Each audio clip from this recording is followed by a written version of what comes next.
Well, neither is Anthony Thompson going to walk through that Oh, door God. either, and that was 41-7 the next year. But Stevie Oh. Scott, I guess, and Samson James will, and they're only averaging, Tony, about 3 to 3.5 yards per carry.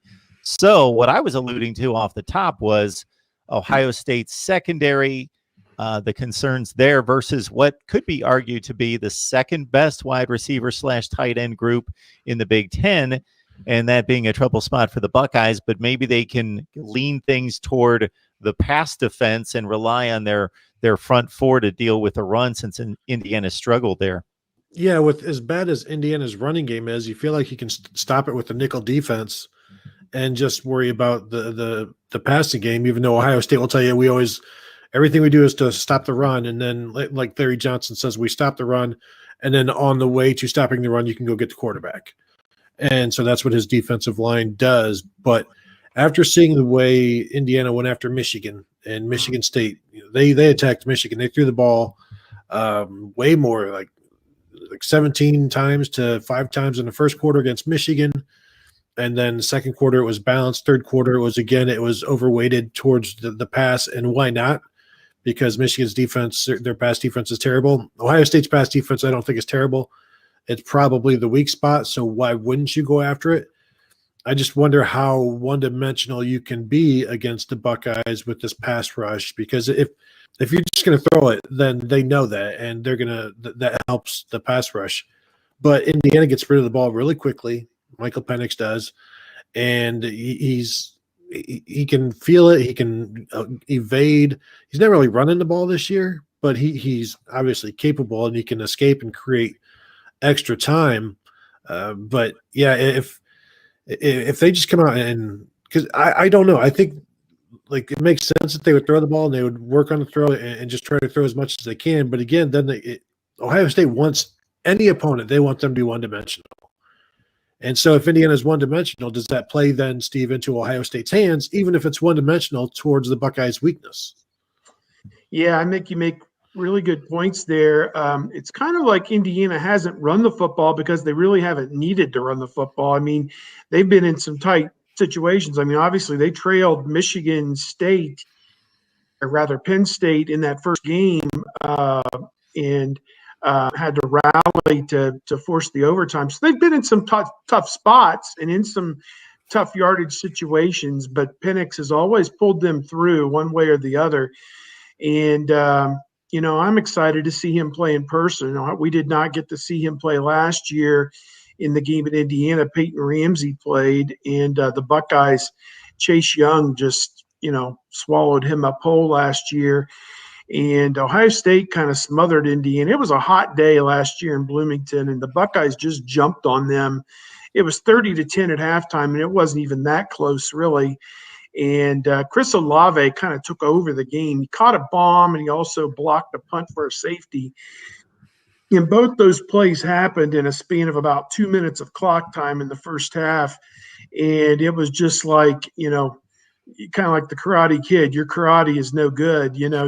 Your football is no good. And, just kind of gave them no chance to even compete in that game. And I think that's a thing, we talked about from the Ohio State side, psychologically.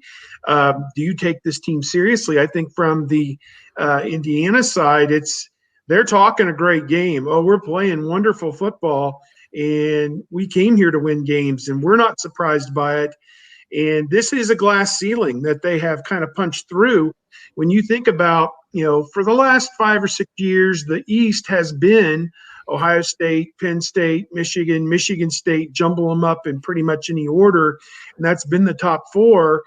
Indiana last year was 0-4 against those teams. Had a couple close calls, whatever, as the season went on. I think they lost to Michigan State by 10 in a game where Michigan State may have scored a touchdown in the final seconds to make it 10. It was a 3-point game, basically.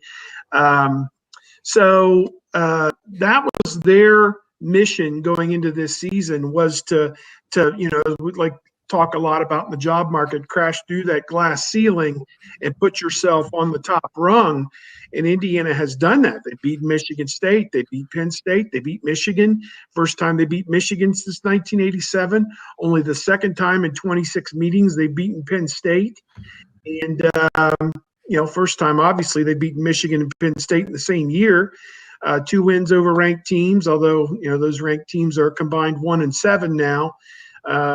So let's give them credit for what they've done. And Penix has been fabulous. His wide receivers, Wap Filior, number 1. Ty Freifogel, try and say that 6 times fast, number 3. He's been great. And they have another kid, Marshall, who caught this amazing fade, a 6'4" kid, number 13, Marshall. I think Miles Marshall may be his name. Caught a great fade pass for a touchdown over Michigan. So you have what I would consider to be the possession guy, Freifogel, who can take a small play and turn it into a big one. You have the slot receiver, Filior, who can do everything. And then you have the big split end here with Marshall, kind of a mirror image of Ohio State in their receiver group. And then the same with their tight end, Peyton Hendershot. He's fabulous as well. I don't know that he's on the same level as Freiermuth from Penn State, or maybe even Ruckert and Farrell from Ohio State, but he's up there in the top 3 or 4 discussion in the Big Ten. So it's not just Penix. He's got great players around him.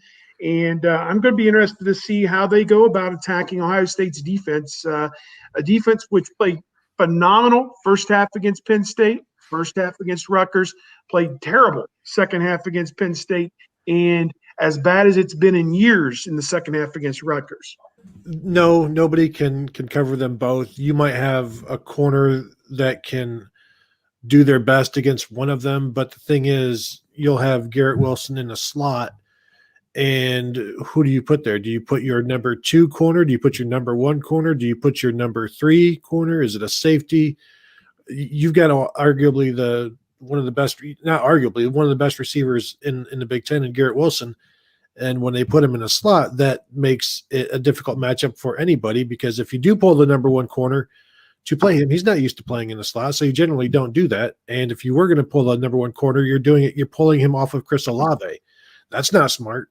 And so Garrett Wilson just gives them a tremendous matchup advantage against anybody they place. And and then Wilson will also play outside as well. But there's nobody in the Big Ten, and Tywone Mullen is good for Indiana, but he's one of those, like I said, sometimes teams have one guy, they don't have 2, and maybe that's the case with Indiana. But yeah, nobody in the Big Ten can handle them. I don't think, if Ohio State gets pass protection, nobody in the country can. You can't shut those 2 down. Yeah, I'm going to agree with you, Tony. It's going to take a special defense that can actually get after Justin Fields, which I think is the first part of this equation, is that you have to get in his face and impact him and hit him and get him out of his comfort zone. And nobody really has done that. I don't know that Clemson even did it, to be very honest with you, in the game that they lost on his watch. We were listening to Zach Harrison today, a defensive end for Ohio State, and he was asked about going up against Fields and Penix in some regard and what it takes. And he said when he watches Fields, on the sideline while the game's going on, what he sees is guys coming free occasionally with a clean hit, and Fields has that pocket presence to avoid the rush, step aside, step up, backpedal, whatever it might be. He'll even circle out of there. He'll even take 3 steps backward and circle out of there to avoid the oncoming rusher. And as Harrison said, still put the ball right on the money to his receiver, make a big play out of it, which should be a negative play. So Fields is the first part of this equation. He takes the negative play and turns it into a positive play and generally puts the ball where only his guy can get it. So I think that's the first part of the equation. Does Indiana have anybody going against Ohio State's offensive line who can really make it a tougher day on Fields? And I don't know the answer to that. I look at their secondary, and he brought up Tywone Mullen, a sophomore, number 3. He's fabulous at corner. Reese Taylor is a junior. He's a good hitter. And I think their safeties make good plays on the ball. I think Jamar Johnson is one of them, number 22. He had an interception, a really nice play last week, or whatever week they played Michigan, I guess 2 weeks ago. He made a really nice interception of a Milton pass. Of course, who doesn't intercept a Milton pass? But I got one right now. Oh, those poor bastards. Those poor people. They're just volunteers.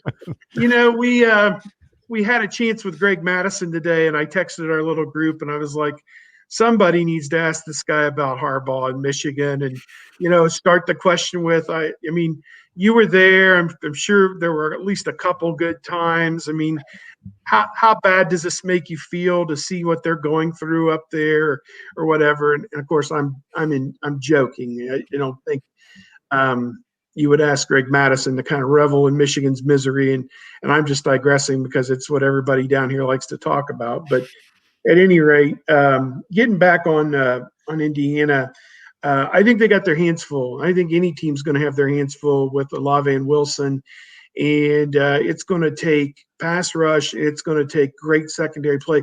You got to make Fields get the ball out fast before. A lot of these patterns are double moves sometimes that these guys are making because they're confident that Fields will have the time to get it done. And that goes back to Nick Petit-Ferrer.